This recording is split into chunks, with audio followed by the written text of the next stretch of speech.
Hello mga idol, today's video gagawa tayo ngayon ng coconut dehusker o pangbalat ng niyog mga idol, para po madali po kapag po tayo ay gumawa ng gata. Pagbalat ng niyog, gagawa tayo ngayon ng coconut dehusker gamit po itong mga materials nito, mga bearings, mga flat angle bar at saka itong flat bar na pinatulis natin na magsiserving blade para pang balat ng niyog. So gagawa tayo ngayon mga idol para sa inyong para makita nyo mga idol.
Yan, ipapatong natin to sa tubo. Medyo mainit nga lang.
So bale, ito na siya mga idol. Tapos ito lalagay natin dito. Yan.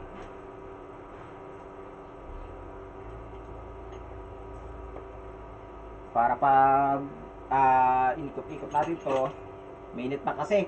Tatapusin ko lang muna para makabigay tayo sa inyo ng ng konting tips.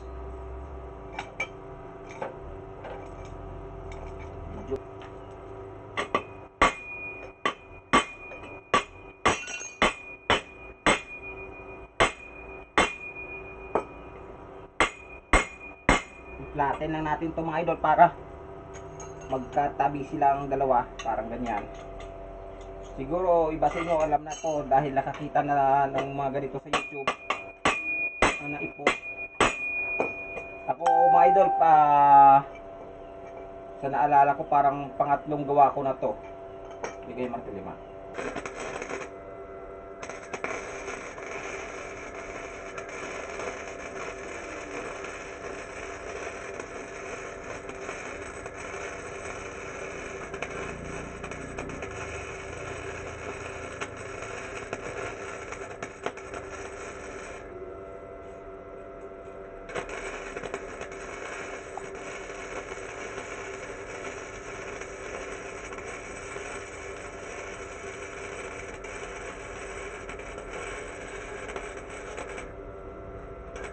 Parang bara yung tsura ng ating ginagawa, pero mamaya makikita nyo kung paano natin to gamitin mga idol. So stay tuned lang mga idol.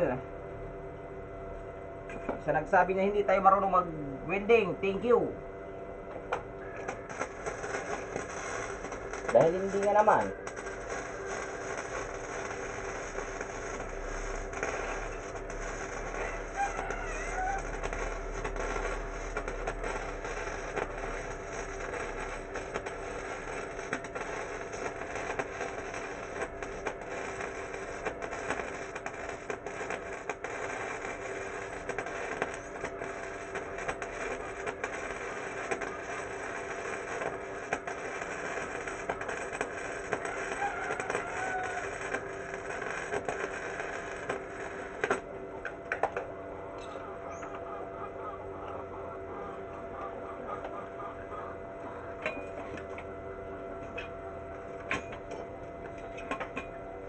So malapit na tayo sa katotohanan mga idol.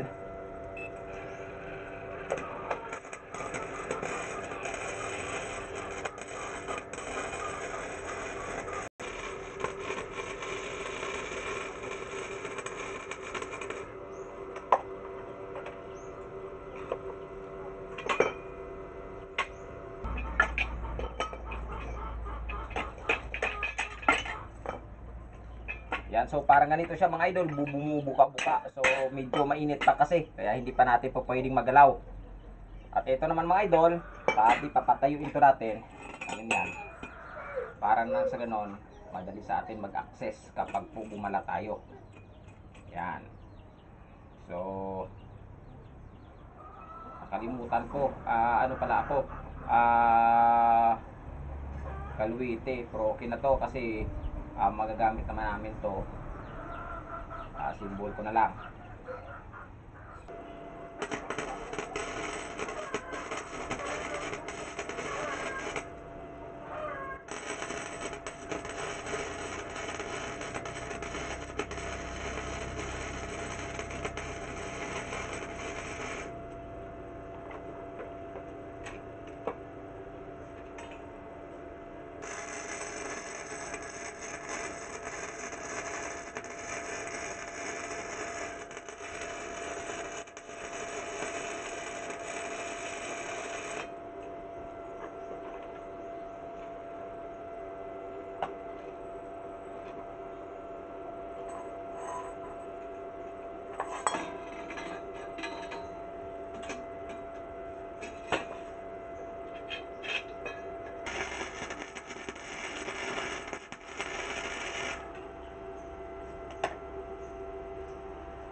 ganito, sabi na ba? Kailan?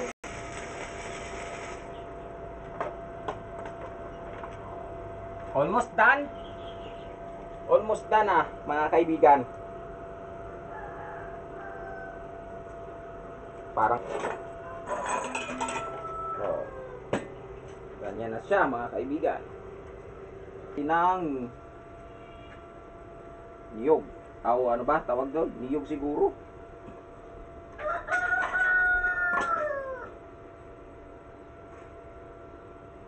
Konting frame na lang para matapos na.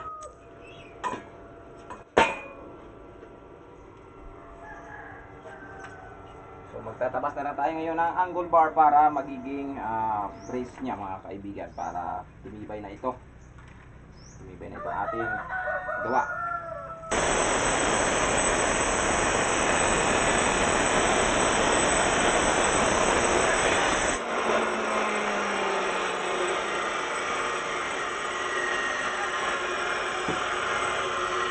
There we go, pantay. Pantay na, pantay.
It look like. I'm so excited to test these things, my friend.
idol, malapit na natin matapos mabuo yung ating pambalat ng niyog. So ganyan siya mga idol. Yan. Mabuti dahil may handle na, medyo yung ating bearing nakagalaw-galaw na siya. Yan. So full weld ko na lang para matapos na at masubukan natin mga idol, para makita nyo rin kung okay po ba itong ginawa nating pambalat ng niyog. So stay tuned lang po.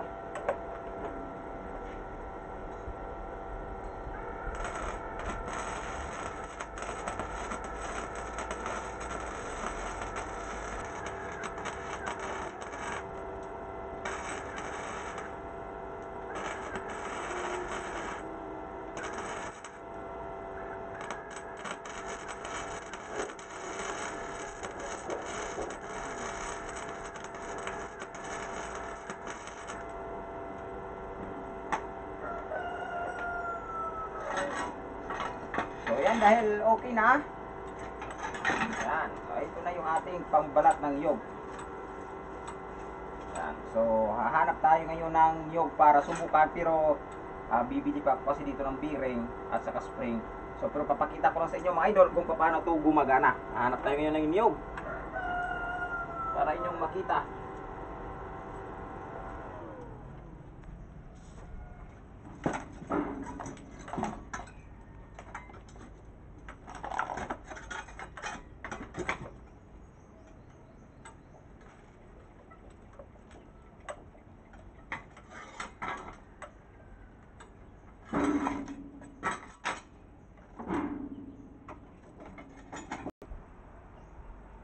So ito po yan mga idol.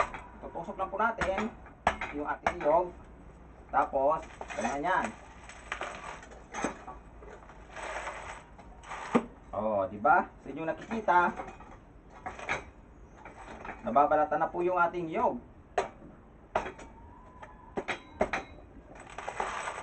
Yan, napakabilis lang po. So lalagyan na lang natin to ng spring para pambalik-balik po yan.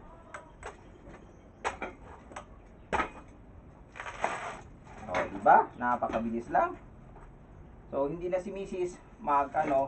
magtatawag pa sa akin kapag bumalat na ng niyog. Hindi na ako mag-hire ng tao para balat ng niyog. So ganito na yan. Oh. Yan.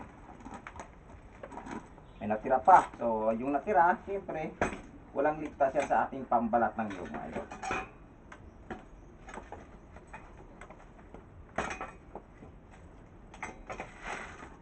Diba? Napakabilis lang.